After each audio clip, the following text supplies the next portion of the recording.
আসসালামু আলাইকুম। আপনারা যারা গরুর খামার, ছাগলের খামার, মুরগির খামার করবেন, আপনারা অবশ্যই একটা ছোট্ট একটা ট্রেনিং করে নেবেন। ওই ট্রেনিংয়ের মধ্যে আপনারা অনেক কিছু শিখতে পারবেন। আপনারা অনেকেই ভুল করেন, কোনো কিছু না বুঝে না জেনে আপনারা খামার শুরু করেন। যখন খামারে ক্ষতিগ্রস্ত হন তখন আপনারা বিভিন্ন মাধ্যম খুঁজেন যে ট্রেনিং করার জন্য, খামার বিষয়ে শেখার জন্য। এই ভুলটা আমাদের মধ্যে সবচেয়ে বেশি আমরা করি যারা প্রবাসে থাকি। প্রবাসী ভাইয়েরা এই ভুলটা সবচেয়ে বেশি করি। বিভিন্ন সফলতার গল্পগুলা, ভিডিওগুলা দেখে আমরা খামার শুরু করি। আমি সবার কাছে বিনীতভাবে অনুরোধ করব, আপনারা এই সমস্ত সফলতার গল্প দেখে কখনো খামার শুরু করবেন না।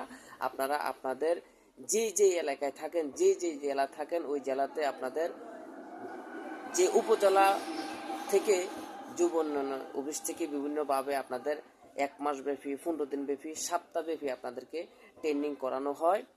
ওই ট্রেনিংয়ে আপনাদেরকে গবাদি পশুর উপরে, হাঁস মুরগির উপরে বিভিন্ন পরামর্শ দিয়ে থাকে, ট্রেনিং দিয়ে থাকে। এখান থেকে আপনারা ট্রেনিং নিয়ে আপনারা শুরু করবেন, ইনশাল্লাহ আপনারা সফলতার মুখ দেখবেন। কখনো আপনারা লসের সম্মুখীন হবেন না। সবাই আমার জন্য দোয়া করবেন। সবাই ভালো থাকবেন, সুস্থ থাকবেন। আল্লাহ হাফেজ।